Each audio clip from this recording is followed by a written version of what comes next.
Qala Luqmanul Hakim, berkata siapa Luqmanul Hakim, berpesan kepada kita Luqmanul Hakim, tadhkurusnaini wansasnaini.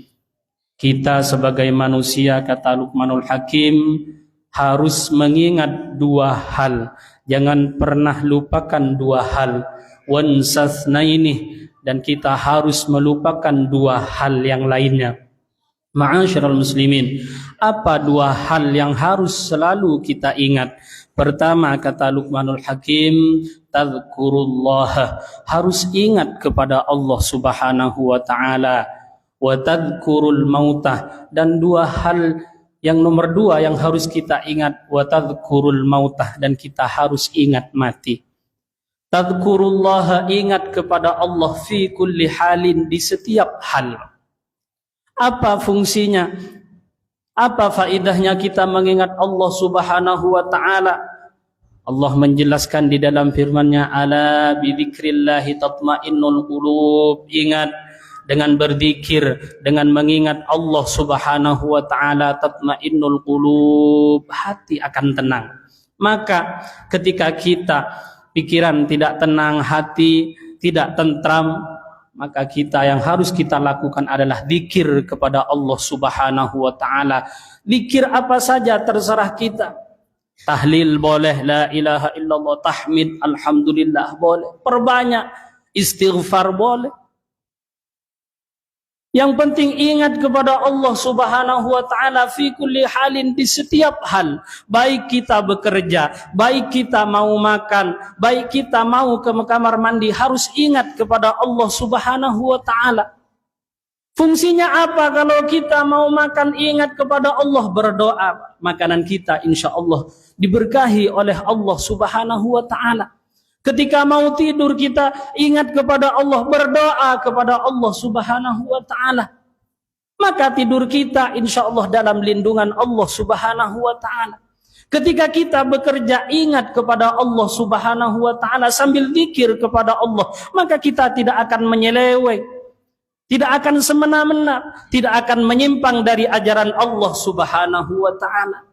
Itu fungsi ingat kepada Allah Subhanahu wa taala. Tadhkurullah, harus ingat kepada Allah fi kulli halin, di setiap hal. Insyaallah hati kita akan tenang ketika kita diuji. Kalau ingat kepada Allah Subhanahu wa taala, maka kita akan sabar. Yakin bahwa ujian itu dari Allah Subhanahu wa taala. Ketika kita diberi nikmat oleh Allah Subhanahu wa taala, ingat kepada Allah Subhanahu wa taala, maka kita tidak menjadi sombong, malah kita bersyukur kepada Allah Subhanahu wa taala. Nah, ini fungsi mengingat Allah Subhanahu wa taala. Maka kata Luqmanul Hakim, jangan pernah lupakan Allah Subhanahu wa taala. Harus ingat kepada Allah Subhanahu wa taala. Dan yang kedua, wa tadhkurul mautah, ingat kepada mati. Yang namanya manusia pasti akan mati. Bukan hanya manusia, kullu nafsin dha'iqatul maut, semua akan meninggal, akan mencicipi yang namanya mati. Maka ketika kita melihat seseorang meninggal dunia, seharusnya itu menjadi pengingat bagi kita. Iya, sekarang tetangga saya yang meninggal, mungkin nanti malam, besok atau lusa saya yang akan meninggal. Apa amal saya yang akan dibawa ke alam barzakh? Fungsinya apa mengingat mati? Biar kita semangat untuk beribadah kepada Allah Subhanahu wa taala. Biar kita takut bermaksiat kepada Allah Subhanahu wa taala. Maka kata Luqmanul Hakim, tadhkurullah wa tadhkurul maut. Jangan lupakan Allah, jangan lupakan mati. Wansasnaini, kita sebagai manusia, kata Luqmanul Hakim, harus lupakan dua hal yang lainnya. Apa yang pertama? Wansa ihsanaka ilan nas, lupakan perbuatan baik kita kepada sesama manusia. Jangan pernah ceritakan perbuatan baik kita kepada orang lain. Kenapa? Karena akan menimbulkan rasa riya di hati kita. Karena hanya akan mengurangi pahala dari perbuatan kebaikan kita. Maka kalau kita berbuat baik, tidak usah ceritakan ke orang lain. Tanpa diceritakan pun orang lain pasti akan menceritakan itu sendiri. Maka jangan pernah mengingat-ingat kebaikan kita kepada orang lain. Terkadang kita sombong karena perbuatan baiknya. Kalau bukan saya yang menyumbang 500 juta, tidak akan jadi masjidnya. Tidak boleh seperti itu. Hanya akan mengurangi pahala dari perbuatan baik kita. Kalau bukan karena saya, tidak akan jadi apa-apa si fulan itu. Tidak boleh demikian. Tidak usah menceritakan kebaikan kita kepada orang lain. Toh nantinya orang yang dibantu oleh kita, pasti mereka yang akan bercerita kepada orang lain. Kita cukup diam, cukup simpan, hanya kita dan Allah yang tahu.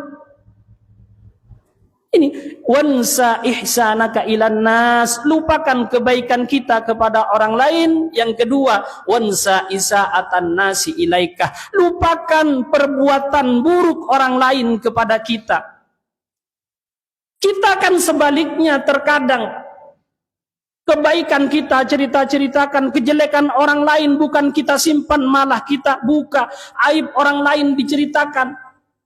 Seharusnya kata Luqmanul Hakim, perbuatan jelek orang lain terhadap kita tidak usah diingat-ingat. Kalau diingat hanya akan menimbulkan rasa dengki, sakit hati, kemudian datang di hati kita rasa hasud, rasa ingin balas dendam. Maka kalau ada orang lain berbuat buruk kepada kita, jangan pernah diingat, cukup lupakan saja. Tapi memang sulit. Tapi ini demi kebaikan kita, biar tidak ada penyakit di hati kita, biar tidak timbul rasa hasud, rasa dengki, rasa ingin balas dendam. Maka harus melupakan perbuatan buruk orang lain. Toh nantinya dia akan diam saja, dia akan berhenti sendiri. Cukup. Cuma terkadang ada yang mengkompori. Ada tetangga, kamu diceritakan jelek oleh orang itu. Dilawan, dilabrak saja. Seharusnya tidak boleh, kita cukup menjawab, cukup, gak apa-apa. Saya diceritakan jelek di depan orang lain, yang penting bukan di depan saya. Kan seperti itu. Maka kata Luqmanul Hakim, dua hal yang harus kita ingat, Allah dan kematian, dan dua hal lainnya yang harus kita lupakan. Apa? Perbuatan baik kita kepada orang lain dan perbuatan buruk orang lain terhadap kita yang harus kita lupakan. Mudah-mudahan oleh Allah kita dijadikan hamba-hamba yang kuat, hamba-hamba yang istiqomah di dalam menjalankan ibadah, hamba-hamba yang selalu dilindungi oleh Allah Subhanahu wa taala, dan mudah-mudahan kita dijadikan hamba-hamba yang husnul khatimah. Amin amin ya rabbal alamin.